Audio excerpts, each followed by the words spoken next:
Hello, dear friends, and welcome to part 4 of this read-through of The Story of Art Without Men by Katy Hessel, a lovely book that readdresses the balance of the history of art, which has often excluded the accounts of women and the work of women, and is presenting us the history of art from this unique perspective. This part sees us start at Fauvism to Futurism.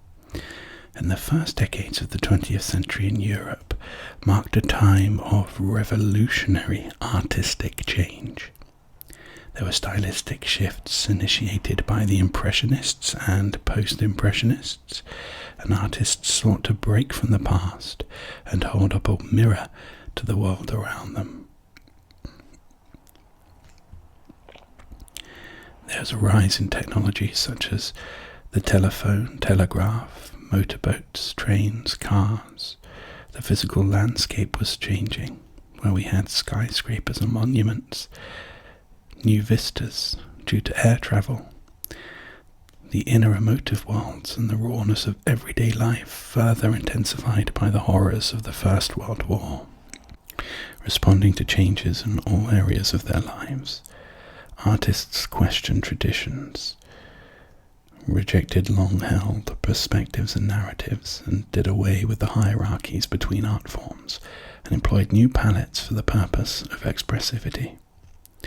And as for women artists, they fearlessly took on subjects dominated by men, such as bathers, which were reworked from a distinct female viewpoint.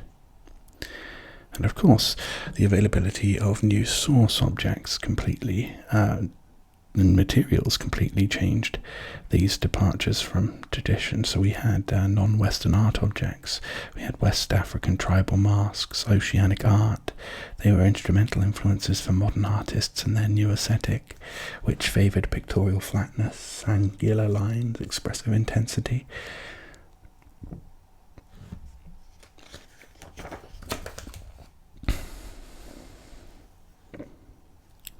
So Expressionism emerged in Germany around 1905, and artists, along with writers, poets, musicians, and playwrights, abandoned all sense of realism and tradition. They turned to introspection and emotions, and were led by their internal worlds for inspiration. If Murderson Becker was the precursor to German Expressionism, then Katy Hessel was its pioneer. She was working since the 1890s and produced some of the most extraordinary art of the entire century. She was primarily a printmaker. Hessel took psychological intensity to new heights. She had stark portrayals of the grief-stricken and oppressed, depicting mothers and children wrenched apart by death, individuals filled with anguish and in mourning, poverty, love, hatred and war. Hessel's compassionate images reveal the grim rawness of reality observed through a deeply sensitive lens. She was socially conscious and created products with acute feeling. She once wrote that, "I agree with my art serving a purpose," and it still speaks to the truth of the world we live in today. So born in Eastern Prussia, Hessel, having witnessed the physical and emotional effects of industrialization, used printmaking to record the bleakness and inequalities of life. So the process was immediate, accessible, and at times cheap. Printmaking enables an artist to produce both intricately detailed images and bold graphic forms. And Hessel was radical because of her subject matter. Documenting the working classes and unemployed, she was a master at capturing the emotive intensity of her subjects' vulnerabilities and their experience of hardship.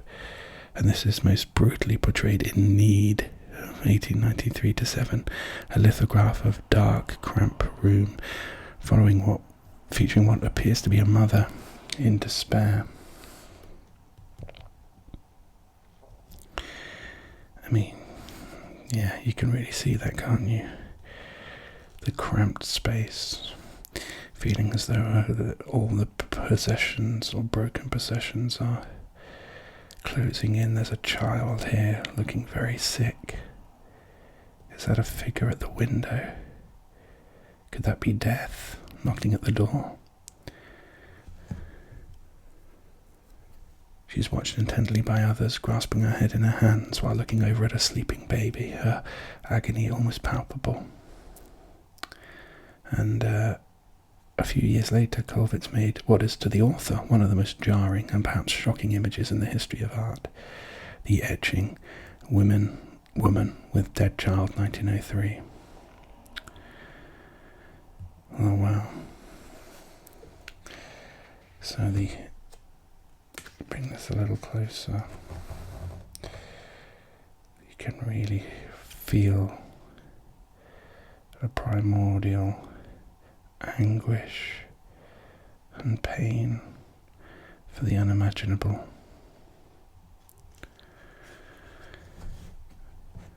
The grief of the mother clinging tightly to her dead infant and her head buried in the child's body is so powerfully conveyed.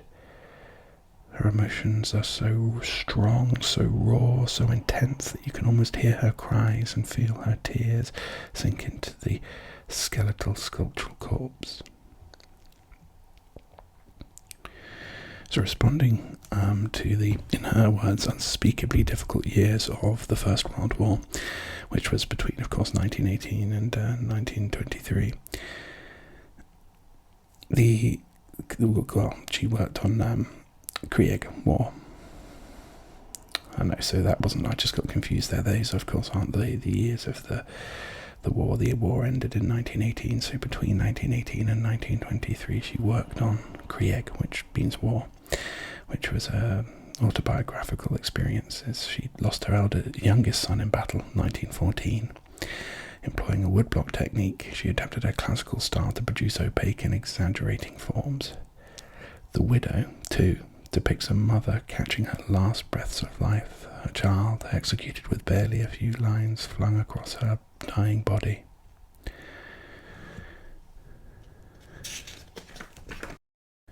Well, stark. There it is. So as Expressionism progressed in Germany in the early 1900s, artists also began capturing the intensity of a subject by distorting conventional colouring, which they believed to have spiritual symbolic meanings, so as well as looking to the natural world. These artists were often associated with the group the Blue Rider, formed in Munich in 1911. And one of the leading figures was Gabriel Munter. And Munter first started these experimentations with colour after a visit to the Alpine market town of Murnau in rural Bavaria in 1908.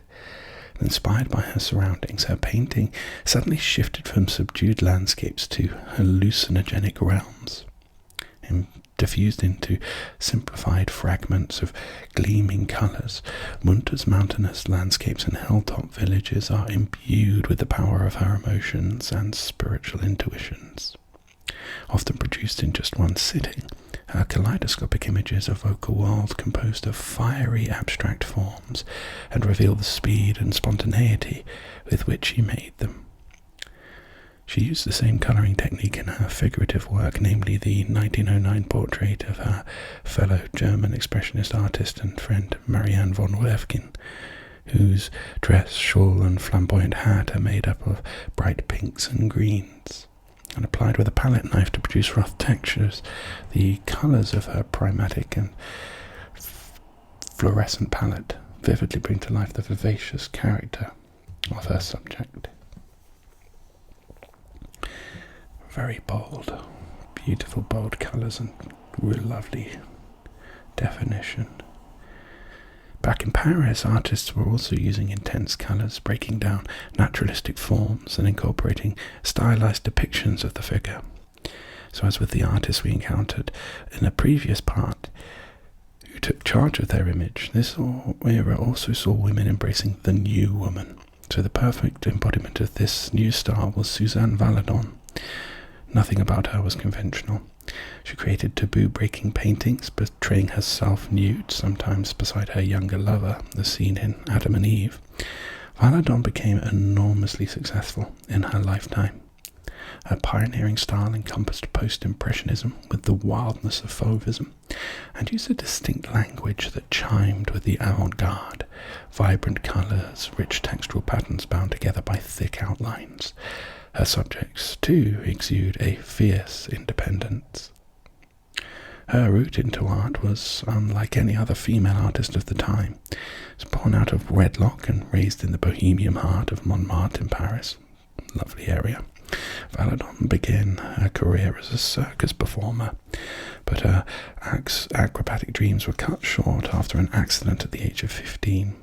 A woman with strikingly prominent features, she turned to modelling, posing for, among others, Henri de Toulouse-Lautrec, Pierre-Auguste Renoir, and Berthe Morisot.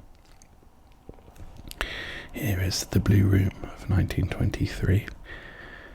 I just absolutely am taken by these blues, these striking blues, and just the pose of the subject. Determined to be an artist despite her lack of finances, Valadon trained by carefully studying her employers at work as she sat for them, and as a result she developed one of the most extraordinary backdoor insights into art education, and she was painting professionally by 1909. And in 1911, at the age of 46, she had her first solo exhibition, and thereafter was often championed by the renowned and only female art dealer of the age, Berthe Veil. I mean, that's a great story of reinventing oneself and taking the initiative to learn from your environment and those around you and the circumstances you find yourself in, right? Her 1923 self-portrait, The Blue Room, for the author, captures the excitement and experimentalism of the avant-garde, while affirming Valadon as both artist and model. Wearing green-striped trousers and a loose-strapped pale pink top, she lies at leisure on the bed, framed by a sea of rich blue floral fabrics. A cigarette hangs from her mouth, and she has pushed a collection of books.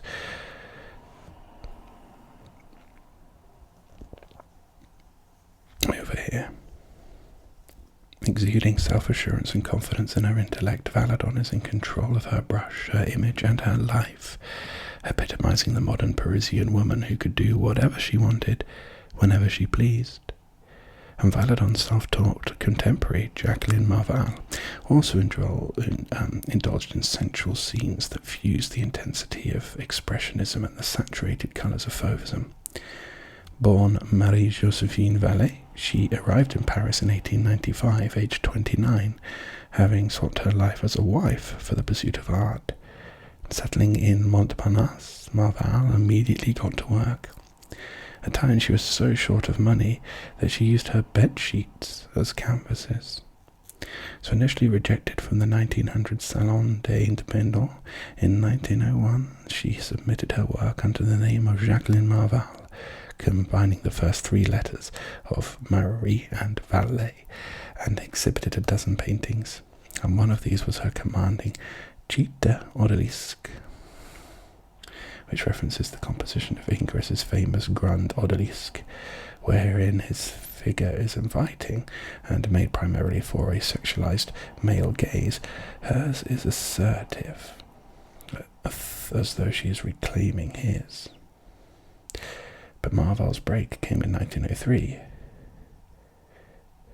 when she exhibited Les Odalisques at the Salon des Indépendants, a monumental brothel scene, a subject typically guarded by men, featuring 4 defiant female semi-nude and nude figures, and a dressed servant, all based on herself.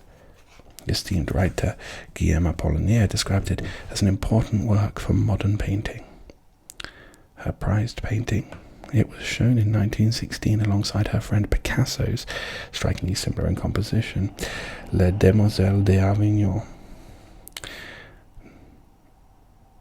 1907, at the Salon d'Antin, the first time Les Demoiselles was ever exhibited. Here it is there. Wonderful.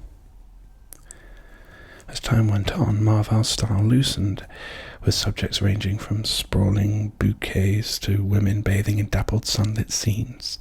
She was internationally renowned, exhibiting in London, Prague and Tokyo.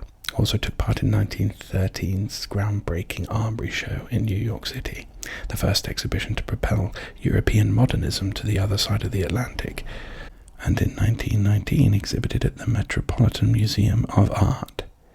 A great admirer of Marvel has recalled that in an interview of 1924, who exhibited alongside her at the Armory show, was Marie Laurencin, a key figure in the Paris avant-garde community. Laurencin, frequenting Cubist circles, counted Gertrude Stein as among her collectors, and was known to be in regular attendance at the salons of American playwright Natalie Clifford Barney. Starting out in porcelain painting, then shifting to pictorial flat figures, from the 1910s she began working in a Cubist-like aesthetic, a new style that rejected all forms of perspective and traditional representation. Like her male counterparts, representing what some called the arrogant masculinity of Cubism, Laurencin evolved her own distinct language. So fusing geometric shards with heavily contrasted colours, Laurencin populated her paintings with stylized figures, often basking in an all-female utopian environment. Sometimes painting from a queer perspective, Laurencin had both male and female lovers. She enriched the Cubist vocabulary with a new tradition of sexual desire, as seen in Les Jeunes Filles, The Young Girls in 1910. Here it is. I don't think I've ever seen anything like that before. What a fantastic style. The shapes, how they all interconnect and flow. The elongated ethereal women are depicted as simplistic, curvilinear figures, and are set against angular green and grey trees bound together by music and dance, rhythm and form, suggesting a world full of freedom. And like Valadon and Marvel, Laurencin reached extraordinary heights of fame during the interwar years, but a common theme with women artists of this era, especially those who achieved success in the 20s and 30s, was that they were largely forgotten after their deaths. It would take until 1983 for Laurencin's name to resurface in Japan, with the opening of the Laurencin Museum in Nagano-ken, where her animated 1920s paintings of elegant, coy women have since remained popular. The first retrospective of Valadon's paintings at a major museum in the US was staged in 2021, and new scholarship on Marvel is only just coming to light. So fascinating, isn't it, how we dig up this immense body of work by female artists that has been suppressed and hidden by the passage of time. Here's a quote from Amrita Sher-Gill in 1934. "I can only paint in India. Europe belongs to Picasso, Matisse and many others. India belongs only to me." So before we get to the artists who left behind representation altogether, we can consider those who turned away from the Paris avant-garde and synthesized traits of French modernism with their own cultures. Modern art isn't just about embracing the new, it engages with internality and the rawness of life, and promotes, as we'll see with Vanessa Bell, the breaking down of hierarchies between art forms. Amrita Sher-Gill was India's foremost artist in the early 20th century. Her paintings give prominence to real people at real moments and exude pathos and strength. Born in Budapest and raised in Shimla, northern India, between 1929 and 32, Sher-Gill attended the École des Beaux-Arts in Paris as the first Indian student to do so, where she was able to study from nude models. Acclaimed for her expressionistic figurative painting, she exhibited at the Paris Salon, and soon enough she was drawn back to India. I began to be haunted by an intense longing to return to India, feeling in some strange, inexplicable way there lay my destiny as a painter. Abandoning her European style, Sher-Gill's figurative work transformed into studies of saturated colour with fluorescent fabrics and glittering textures. Influenced by 7th and 8th century cave paintings and classical Indian art as seen on her travels, her vivid artistic language not only extended the viewer's perception of modern art, but also spoke sensitively to local villagers and market-goers. The subject of solo exhibitions and a recipient of multiple prizes, Shergill showed her work in Delhi and Bombay, but soon after, settling in Lahore with her new husband, she was overcome with illness and died at the age of 28. Tragic. Her acute sensibility is evident in her paintings, which capture not just the electricity of colour and the merging of global styles, but also the world of her sitters, no matter what their status. And over in England, a group of radical writers, artists and cultural thinkers were gathering at 46 Gordon Square in London. This is Vanessa Bell's former studio at Charleston Farmhouse in East Sussex. A proper artist studio that. This was the home of the painter Vanessa Bell and her sister Virginia Woolf, a very famous name, of course, in the writing world. Staging exhibitions, writing significant books, and for Bell in particular, evolving a language that would rescue British modernism from its academic past. They were known collectively as the Bloomsbury Group. Influenced, or in her words, liberated by the French modernists, Bell was drawn to everyday domestic scenes and to the English landscape. Her paintings often composed of simple mosaic shapes and executed in loose brushstrokes, which gave them a scratchy texture, vividly convey a sense of intimacy to her subject. Never restricted to one medium, Bell painted on canvas, textiles, ceramics and furniture, and designed covers for her sister's dust jackets, and along with other members of the Bloomsbury Group, painted every wall, landscape, lampshade, bookcase and wardrobe in Charleston, her farmhouse in East Sussex.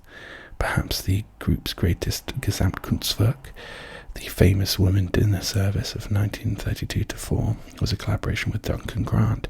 Is the author's favorite, one of the author's favorite pieces by Bell, and perhaps the this is it here, countless dishes. That's lovely. It's one of the most forward-looking. 50 plates emblazoned with portraits of mythological and historical women, among others Sappho and Cleopatra, George Eliot and Jane Austen, 10th century Japanese poet Murasaki, and pre-Raphaelite Elizabeth Siddal. Not only does it showcase the versatility of her artistic range, but seen from a 21st century perspective, it seems extraordinary, progressive. Even more so considering it predated Judy Chicago's The Dinner Party by nearly half a century. I'd love to see those in person. Just as Bell had worked across a range of media and verged on abstraction and paint, artists in Russia and France also experimented with these distinct elements of modernization. As the pace of life grew ever frenzied and the First World War loomed, artists ventured further towards abstraction with styles evoking the dynamism and destruction of the modern world.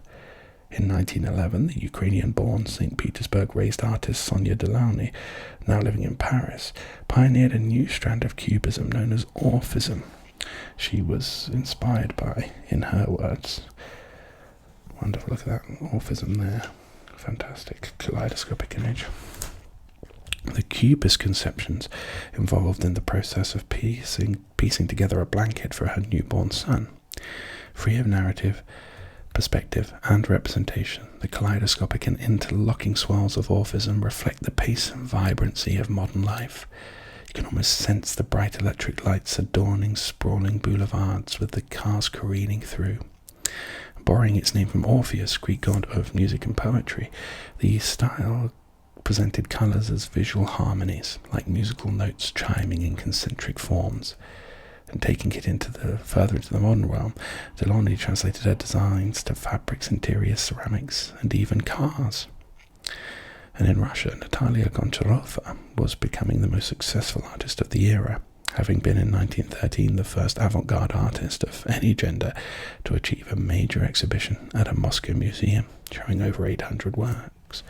Here's her work, The Cyclist. She'd embraced a style melding modernist aesthetics with Russian folk art, but in the 1910s she switched to pioneering a style known as Cubo-Futurism, integrating the shattered shapes of Cubism with the speed and dynamism of Italian Futurism. Goncharova's paintings consisted of dizzying forms, distorted perspectives, and flickers and flashes of bright white paint. She coined a style known as Rayonism. Embracing the spirit of the new, she featured recently invented objects into her work, for example the bicycle in Cyclist, as if to condense into two-dimensional form the rapid momentum of the machine-fueled modern age, which would soon be at war. Running parallel to the anarchic artistic movements emerging out of the First World War and following the 1917 collapse of the Russian Empire, Russian art was also heading into a new direction, abandoning the figurative style and reflecting the values of the Soviet regime. Based on constructivist aesthetics, formulaic mechanical lines and bold geometric forms, is the International Women's Workers' Day poster of 1930, and by Valentina Kuligina and Lyubov Popova's painterly architectonic, both fantastic images.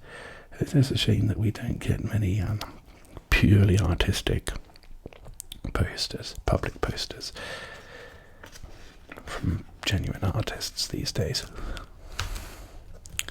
Oh wow, I wasn't expecting a double page spread, but look at that. Bernadetta Kappa Marinetti, Speeding Motorboat, 1923 to 1924. That is a stunning painting. Look at that. Absolutely wonderful.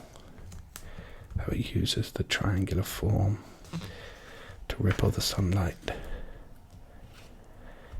So according to the constructivist mindset, artists were engineers, and they were communicators to the masses, working with a specific purpose, and men and women were considered on equal footing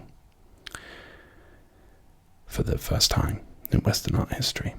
And the constructivist utilitarian aim found its expression in painting, books, set design, and propaganda posters, as exemplified in the Women's Day poster we saw, promoting women's ability to operate heavy machinery. And yet one of the most radical artists, despite a very short-lived career, was Lyubov Popova, who we saw previously in that painterly architectonics. She epitomized the style in her suite of non-objective forms, which featured interlocking block-colored shapes for a three-dimensional effect. And she embraced Soviet aesthetics in painting, graphics, architecture, and textile design.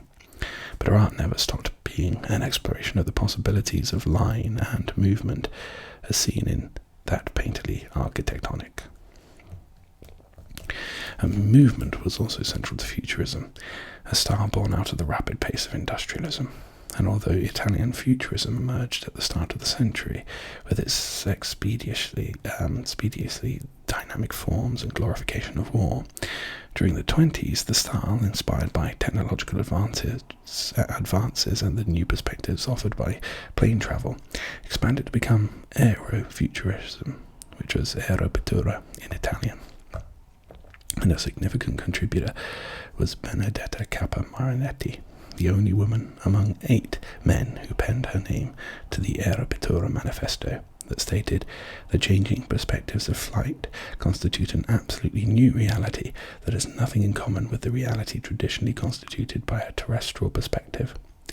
And Kappa Marinetti produced dazzlingly angular landscapes evoking the technology of speed, using elegant linear forms from a distorted perspective.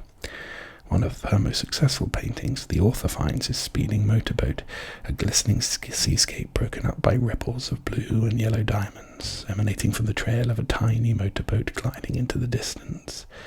The painting fractures into geometric abstraction, its lyrical wave-like or even bird-like shapes crashing into the studded, hard-edged waters.